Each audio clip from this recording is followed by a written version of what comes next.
Hello guys, welcome to my YouTube channel guys. इस वीडियो में हम नीट यूजी 2024 की जो काउंसलिंग है उसके रिगार्डिंग बात करने वाले हैं। और इसमें जो बात करने वाले हैं वो रिपोर्टिंग के बारे में बात होगी कि किस तरह से आपको कॉलेज में रिपोर्टिंग करनी है।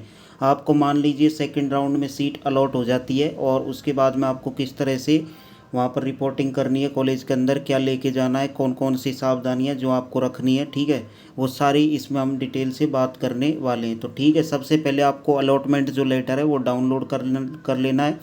किस तरह से करना है, जिस तरह से आप न्यू रजिस्ट्रेशन पर जैसे ही क्लिक करेंगे वहाँ पर आपके रोल नंबर और आप जो भी है डिटेल फिल करेंगे, उसके बाद में ओटीपी जाएगी नंबर पर या ईमेल पर। उस ओटीपी से लॉगिन करके वहाँ पर आपको सीधे अलॉटमेंट लेटर पर क्लिक करना है और आपका डाउनलोड कर लेना है अलॉटमेंट लेटर। इस तरह से डाउनलोड हो जाएगा।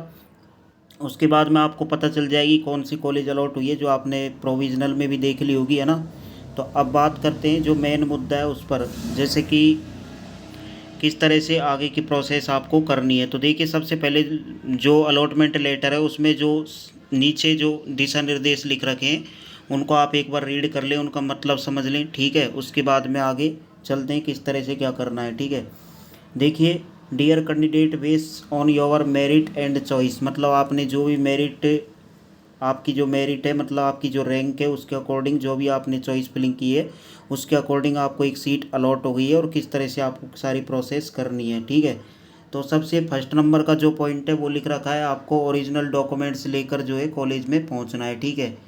जो भी इन्फॉर्मेशन बुलेटिन में दे रखा है उसके अकॉर्डिंग, है ना, वो अभी बता देंगे कौन कौन से डॉक्यूमेंट्स हैं, सारी प्रोसेस आपको बता दी जाएगी। उसके बाद में जो फीस है, फीस के साथ आपको कॉलेज में जाना है ना। अब किस तरह से फीस में क्या प्रोसेस करनी है वो भी बता देंगे अभी।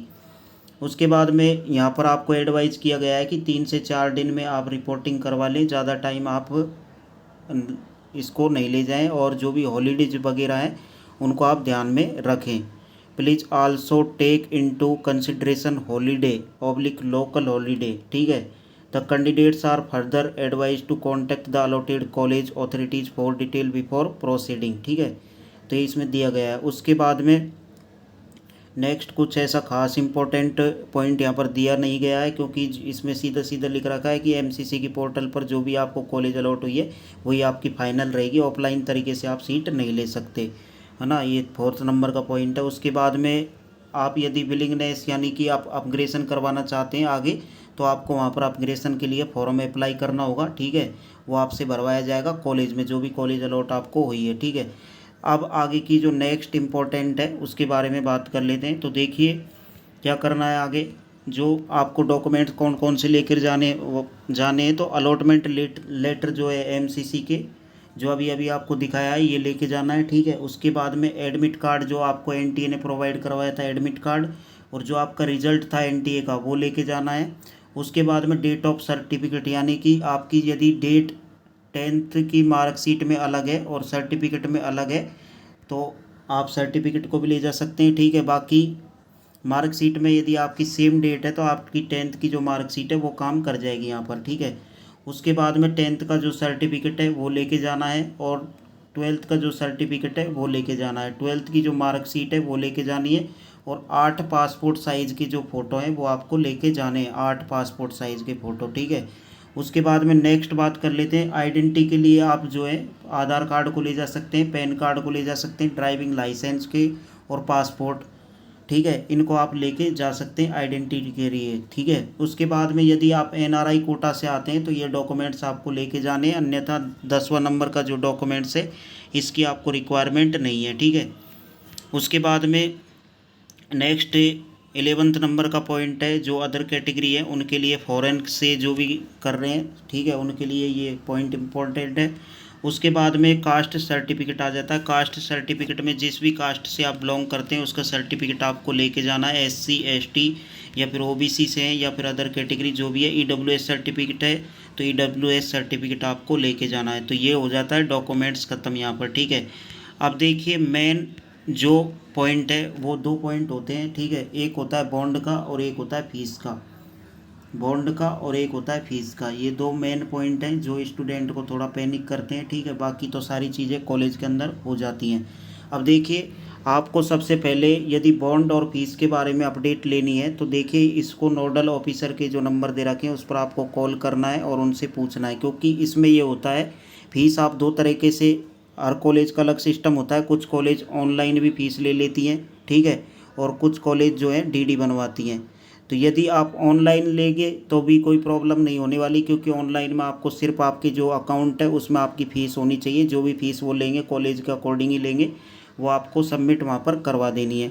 यदि वो डीडी बनवाते हैं तो डीडी के लिए आपको चेक बुक लेके जानी है, चेक बुक लेके जानी है। और जो भी सिटी में आपको कॉलेज अलॉट हुई है उस सिटी में जो बैंक है आपका, जो भी बैंक है उसमें जाकर आपको सीधे जो है चेक वहाँ पर देना है और उसी कॉलेज के नाम पर डीडी बन जाएगी। जितने भी फ़ीस के लिए वो डीडी बनवाने के लिए आप बोलेंगे उसी फ़ीस के लिए आप डीडी बनवा लेना वहाँ पर, ठीक है। उसके बाद में फ़ीस का यहाँ पर ये ख़त्म हो जाता है। नोडल ऑफिसर आपको पूरी इन्फॉर्मेशन दे देगा। बाकी नोडल ऑफिसर से कांटेक्ट भी नहीं होता है, तो सीधे आप कॉलेज में जाइए, जिस भी कॉलेज में, वहाँ पर वो आपको बता देंगे। उसी सिटी के अंदर जो भी बैंक होता है वहाँ पर जाकर आप डीडी बनवा सकते हैं, अदरवाइज़ ऑनलाइन भी वो ले लेते हैं फ़ीस, ठीक है।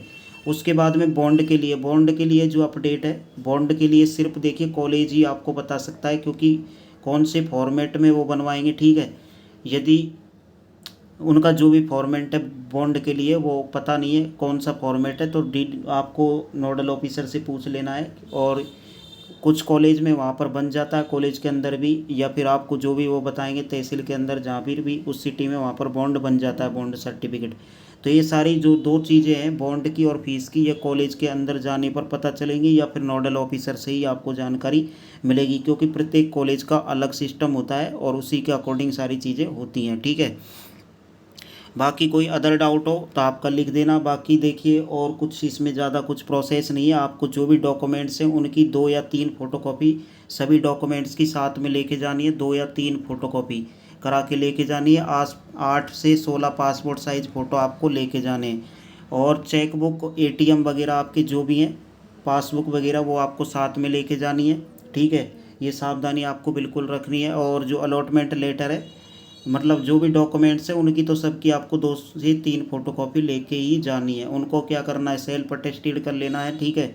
बाकी अदर कुछ अपडेट है नहीं। और आपके जो भी पेरेंट्स वगैरह हैं, पेरेंट्स वगैरह के जो है मेन जो डॉक्यूमेंट्स हैं, जैसे कि आधार कार्ड हो गया, इनको आपको साथ में लेके जाना है। और पेरेंट्स की जो भी आप फीस सबमिट करवाते हैं उसकी जो पासबुक है, एटीएम कार्ड है, जो भी अदर्स आप जिससे भी चेक बुक है, ये लेके आपको साथ में जानी है, ठीक है। इसके अलावा कुछ ज़्यादा रह नहीं जाता। काउंसलिंग में सारी चीज़ें कॉलेज के अंदर हो जाती है, तो पैनिक होने की ज़रूरत नहीं है। आराम से जो भी आपको कॉलेज अलॉट हुआ है उसमें आप जाइए।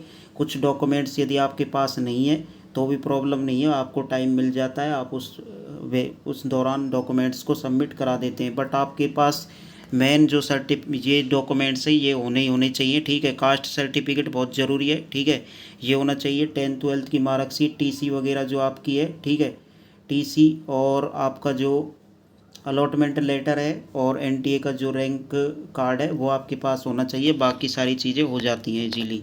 तो ये अपडेट आपके साथ शेयर करनी थी। बाकी जो भी अपडेट आगे आएगी चैनल पर मिलती रहेगी। चैनल को सब्सक्राइब करके रखें। Thanks for watch this video.